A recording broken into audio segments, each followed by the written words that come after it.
You may have noticed in the bulletin that we don't usually call our communion reflections sermons, using that explicit word, but meditations. It's the same today. It's the communion meditation. Sure, to you it makes no difference, right? They still sound like sermons. But it's sort of an escape hatch for preachers to lighten the mood a bit and to try some different things, which is the ongoing theme of this Sunday, it would seem, keeping the choir on their toes, among other things. So one way I'm honoring this is by using readings from the Message, which is best known as an interpretation rather than a strict translation of the Scriptures. It's an especially appropriate text to use when we're looking at stories from the Bible, and we're looking at two stories today, as it provides some colorful imagery that helps us flesh out the story without watering down the content. So our first story comes from selected verses of Ruth, chapters 1 and 2, which is one of my favorite books of the Bible. So let's listen now to the story as told through the Message. Once upon a time, it was back in the days when judges led Israel, there was a famine in the land. A man from Bethlehem in Judah left home to live in the country of Moab, he and his wife and his 2 sons. Elimelech died, and Naomi was left, she and her 2 sons. The sons took Moabite wives. The name of the first was Orpah, the second Ruth. They lived there in Moab for the next 10 years, but then the 2 brothers died. Now the woman was left without either her young men or her husband. One day she got herself together, she and her 2 daughters-in-law, to leave the country of Moab and set out for home. She had heard that God had been pleased to visit his people and give them food. After a short while on the road, Naomi told her 2 daughters-in-law, "Go back, go home and live with your mothers. May God give each of you a new home and a new husband." Again, they cried openly. Orpah kissed her mother-in-law goodbye, but Ruth embraced her and held on. And she said, "Don't force me to leave you. Don't make me go home. Where you go, I go, and where you live, I'll live. Your people are my people. Your God is my God. Where you die, I'll die, and that's where I'll be buried. So help me God. Not even death itself is going to come between us." And so Naomi was back, and Ruth the foreigner with her, back from the country of Moab. They arrived in Bethlehem at the beginning of the barley harvest. It so happened that Naomi had a relative by marriage, a man prominent and rich, connected with Elimelech's family. His name was Boaz. And one day Ruth, the Moabite foreigner, said to Naomi, "I'm going to work. I'm going out to glean among the sheaves, following after some harvester who will treat me kindly." And so she set out. She went and started gleaning in a field, following in the wake of the harvesters. Eventually, she ended up in the part of the field owned by Boaz, her father-in-law's relative. A little later, Boaz came out from Bethlehem. Boaz asked his young servant, who was foreman over the farmhands, "Who is this young woman? Where did she come from?" The foreman said, "Why, that's the Moabite girl, the one who came with Naomi. She asked permission. 'Let me glean,' she said, 'and gather among the sheaves following after your harvesters.' She's been at it steady ever since, from early morning until now, without so much as a break." Then Boaz spoke to Ruth, "Listen, my daughter, from now on, don't go to any other field to glean. Stay right here in this one. And stay close to my young women. Watch where they are harvesting and follow them. And don't worry about a thing. I've given orders to my servants not to harass you. When you get thirsty, feel free to go and drink from the water buckets that the servants have filled." She dropped to her knees, then bowed her face to the ground. "How does this happen that you should pick me out and treat me so kindly? Me, a foreigner?" Boaz answered her, "I've heard all about you. Heard about the way you treated your mother-in-law after the death of her husband, and how you left your father and mother in the land of your birth and have come to live among a bunch of total strangers. God reward you well for what you've done, and with a generous bonus besides from God, to whom you've come seeking protection under his wings." She said, "Oh, sir, such grace, such kindness, I don't deserve it. You've touched my heart, treated me like one of your own, and I don't even belong here." At the lunch break, Boaz said to her, "Come over here, eat some bread, dip it in the wine." So she joined the harvesters. Boaz passed the roasted grain to her. She ate her fill and even had some left over. When she got up to go back to work, Boaz ordered his servants, "Let her glean where there's still plenty of grain on the ground. Make it easy for her. Better yet, pull some of the good stuff out and leave it for her to glean. Give her special treatment." Here ends Ruth's story for us today.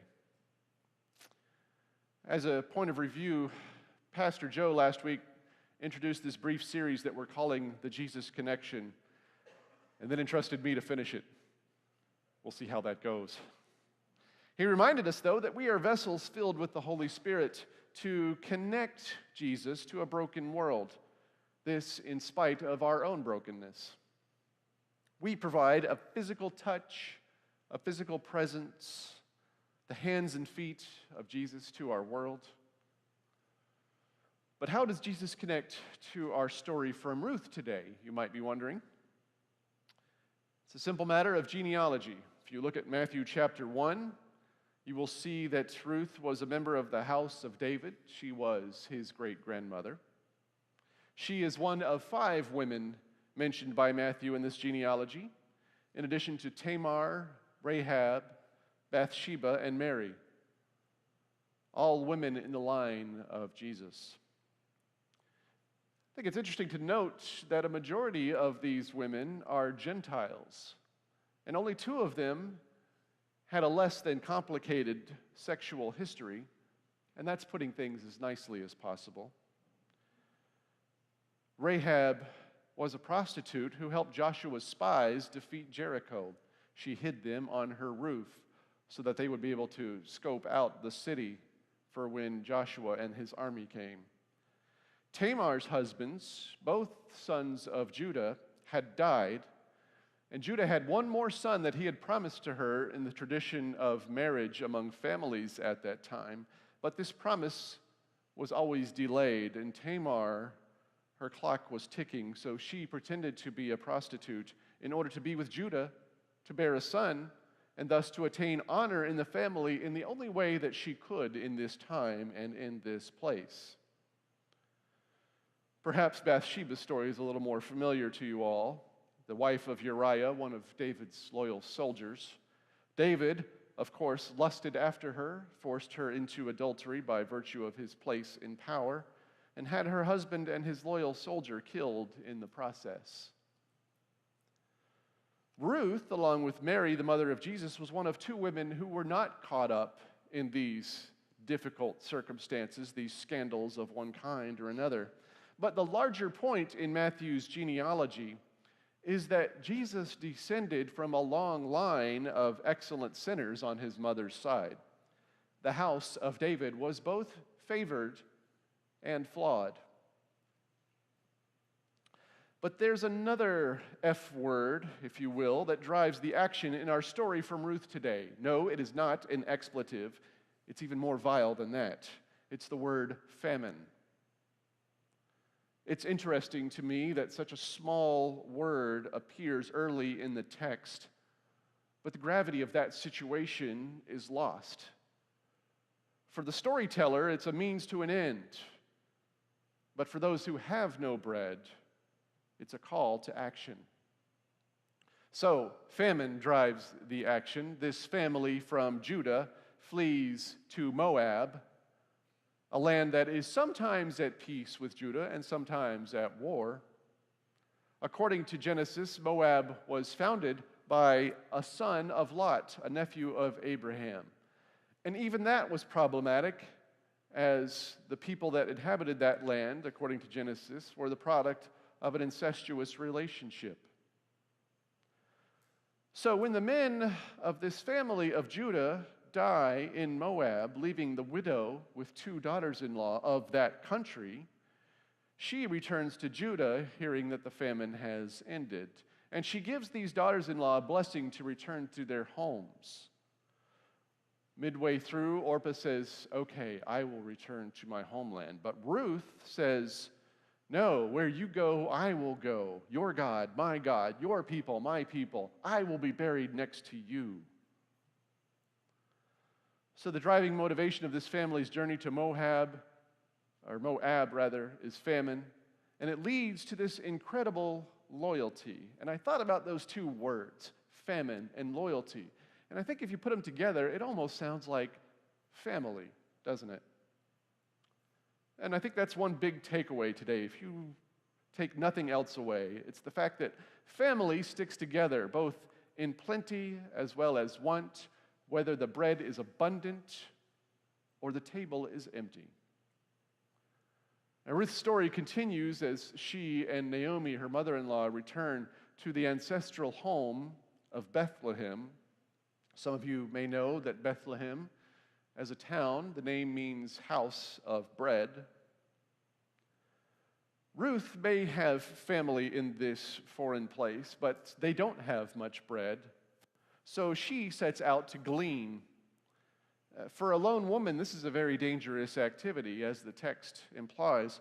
But she ended up in the field of Boaz, a distant relative of Naomi. And she worked hard to glean in his field, not so much as taking a break. Boaz is kind and accommodating to her, perhaps recognizing this distant kinship. But it seems that he's even more generous to her than would be required of someone that this relationship would require. And he invites her to eat with him and his workers, even to dip her bread in the wine, even though she is a foreigner. He even lets her glean the good stuff as a reward for her kindness and loyalty to his relative Naomi. So how is this story lovingly illustrated for free? I got those images online from a very generous website that offers such visual artistry for free. How is that story instructive for us? Here are some themes. Loyalty is rewarded. Kindness begets kindness. Your point of origin is beside the larger point, and that worked in both ways, as refugees from Judah to Moab were welcome in this foreign and often hostile land. And indeed, as those people moved back to Judah, so they were welcome in Bethlehem, the house of bread. Another theme is that generosity is its own reward. Giving someone a chance is a gift forever, to be the voice of someone who does not have a voice in society. And as I mentioned earlier, perhaps the most important takeaway is that family is not always genetic. I want to focus for a moment on this idea of national origin and ethnicity being secondary considerations to loyalty and love, to humble and honest labor in the fields of harvest. I saw an article this week on the AP Newswire about how America's unemployment rate is so low, and ordinarily that would be good news, but the article did mention that as a result, it seems that we have a lack of skilled workers in this country, and that led me to think, well, what does that mean, skilled workers? I'm not a labor law professor, I'm not an economist, I don't know the definition of that term. I suspect that it presumes a level of education and specialized training, which varies depending on the field. But then I got to thinking about how we value labor or devalue it based on how much education it requires. Which is not to say anything about education. I'm a big fan of education. I'm a big fan of training for your specific vocation or training to expand your horizons, to learn to become a better human being. But here in this story is poor Ruth, whose only skill as a widow in a male-dominated society was finding the best of the leftovers of barley. Her work, humble as it was was still valued. And that kind of reminded me of Mike Rowe, someone who I think I've mentioned before in sermons. His TV career began as a pitchman for the QVC shopping channel on the overnight shift. Not the most glamorous of work, but he was so good at it, his audition included spending 8 minutes talking about how to sell a pencil, that he was soon hired, worked that for many years, and went on from there to do lots of voiceover and television hosting work, many of the shows on the Discovery Channel, including one called Dirty Jobs that I was a big fan of back in the day. The beginning of this show starts with this explanatory premise. Mike, doing his own voiceover, says, "I explore the country looking for people who aren't afraid to get dirty. Hardworking men and women who earn an honest living doing the kinds of jobs that make civilized life possible for the rest of us." Some of the episode titles talk about some of the jobs that he actually got in the trenches and did with these people, jobs that many of us would be hard-pressed to ever do, things like worm grunter. That's in the panhandle of Florida. I'll let you look that one up. That's a fun one. Concrete finisher, sludge cleaner, pig farmer, sewer inspector, cheese maker, avian vomitologist. I don't want to know what that is. Skull cleaner, fuel tank cleaner, well digger, dairy cow midwife, etc., etc., etc. I think that in this show, Mike did our country a great service by highlighting the value of work that many of us would not want any part of. To this day, he continues that good work through a foundation that offers scholarships to folks pursuing skilled trades. But many of the trades he featured in all the time that Dirty Jobs was on the air were not very skilled at all. Maybe they required some on-the-job training, and that's about it. But things that get dirty are things that need cleaning. Similarly, things that grow are things that need gleaning. Providing opportunities for folks to pick the leftovers in your field so that food does not go to waste but feed someone else is an honorable thing to do. So as a bit of a sneak preview to next week in worship, which I will invite my former coworker at the Presbyterian office, Barbara Sales, to speak for a minute for mission. I'll tell you about what she does. She is presently serving and has for many years as the Presbyterian's Hunger Action Advocate. But her primary employment, her 9 to 5, shall we say, is for the Society of St. Andrew. Whenever we give our 2 cents per meal offering on the first Sunday of the month, some of this money goes to fund their efforts. And what they do is very simple. They organize teams of folks to go glean. Crop has been harvested, maybe there's some citrus trees with some leftover fruit on them. She gets a bunch of church-going folk together to go pick those fruits and deliver them to Second Harvest Food Bank or some other place like that. We received already our Peace and Global Witness offering today, and again, if you didn't have a chance to do that, the envelope is mailable, or you can bring it to the church at a different time. The denomination encourages every congregation to retain 25% of that offering for local peacekeeping efforts. And we could similarly do so for Society of St. Andrew or substitute it as our normal 2 cents per meal offering, since we are not collecting that specific offering after worship today. I hope that's clear for you all. So I hope you'll come next week and be with here when Barbara talks about the work she does with Society of St. Andrew and being our Hunger Action Advocate for the Presbytery. The bottom line here is that farming is valuable work, as we all know, and that harvesting is the big payoff, the reason we farm at all. So this gleaning work that helps people be fed and that food is not wasted remind us of 2 very big challenges in America today. Too much food, not enough ways to distribute it to the people who need it. So we have gleaned quite a bit already from this story from Ruth, and we haven't even gotten to the gospel lesson yet.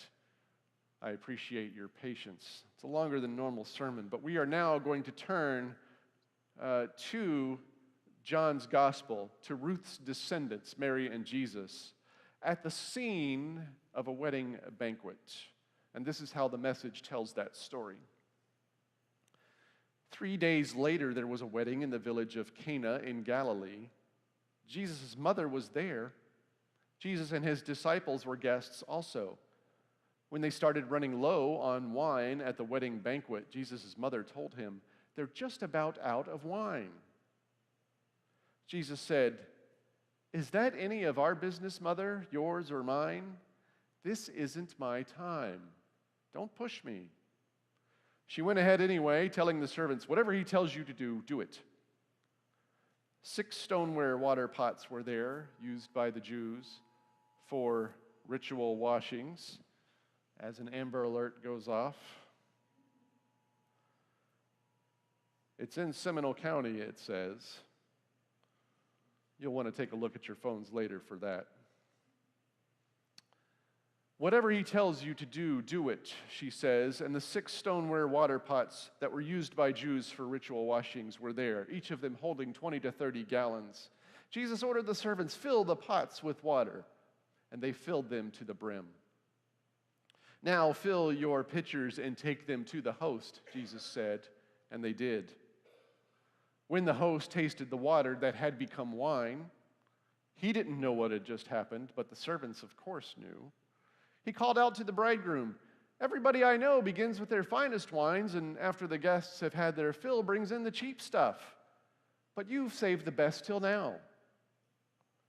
This act in Cana of Galilee was the first sign Jesus gave, the first glimpse of his glory, and his disciples believed in him. So I was listening to a podcast this week, and it was an interview between 2 Presbyterian pastors, one who hosts the podcast, one who was the guest. The guest is an author named Marianne McKibben Dana. She's written a book called God, Improv, and the Art of Living. I've talked about this in a previous month's newsletter article. In this interview, she thinks about this story of Jesus turning water into wine, what John calls Jesus' first sign, and she sees it as a bit of improvisational theater. Now, I'm not sure whether that theater was supposed to be comic or not, as most improv is, but I imagine that where there is more wine, funny business is sure to follow. Her point, though, was that this was unscripted, spontaneous performance. And what I find interesting is that this first sign of Jesus in the Gospel of John involves Jesus making sure that the party not only keeps going, but that he saves the best for last. Most of the time, especially at weddings which I officiate, Ellen and I tend to leave on the early side of the reception. But good wine might make me change my mind, right? Who doesn't want to follow a Lord like that? Not only does Jesus upend social norms in this way, a recurring theme in all the Gospels, but he does so while listening to his mother. How about them apples? Or them grapes, as you will. But before doing so, note what he says. It's not my time. How comforting it is to know that even Jesus had to improvise on his calendar. Maybe he realized then that time isn't always as important as we might think. That sense of time flowing in unexpected ways, just as the wine flowed in unexpected ways, reminds me of a theological description of the Lord's Supper that I read once. It was described as the occasion when Jesus remembered into the future. Now, in one respect, that can describe any tradition. What is handed down is done so as a remembrance. But with this implicit understanding that it will again be handed down. That's how the scriptures came to us. It was a tradition, first oral and then written. And there's no question that when Jesus was instituting the celebration of the table, this was his intention as well, to help us remember into the future. One of the mantras of improv comedy is this idea of yes and. As you collaborate with your fellow performers, you build on each other's stories, saying, yes, I'll take that part of the story and I'll build on it by doing this. To me, that is the essence of the celebration of the table. We collectively say yes and to Jesus. to those first celebrants, to everyone thereafter, and in all times and all places. So today, as we celebrate World Communion Sunday in union with Christians all over the globe, in all of these different breads, we experience the same presence of the risen Lord as nourishment to our bodies and our souls. In so doing, friends, we remember that in the future, in the past, in the present, that we are one body created in God's image, and that we are of one blood with our risen Lord, regardless of national origin, regardless of language spoken, regardless of stature or status or statehood. The yes and of Jesus for us today is a reminder of the greatest celebration we have, coming to the table and, like Ruth, dipping bread into wine. Only this time, it's not just her hard work that we celebrate, but the hard work, the hardest work of Jesus on the cross. And we reap the benefits of his generosity, his openness to people of any and all national origins, and the best ingredients from the house of bread. Friends, let us prepare for that feast. Amen.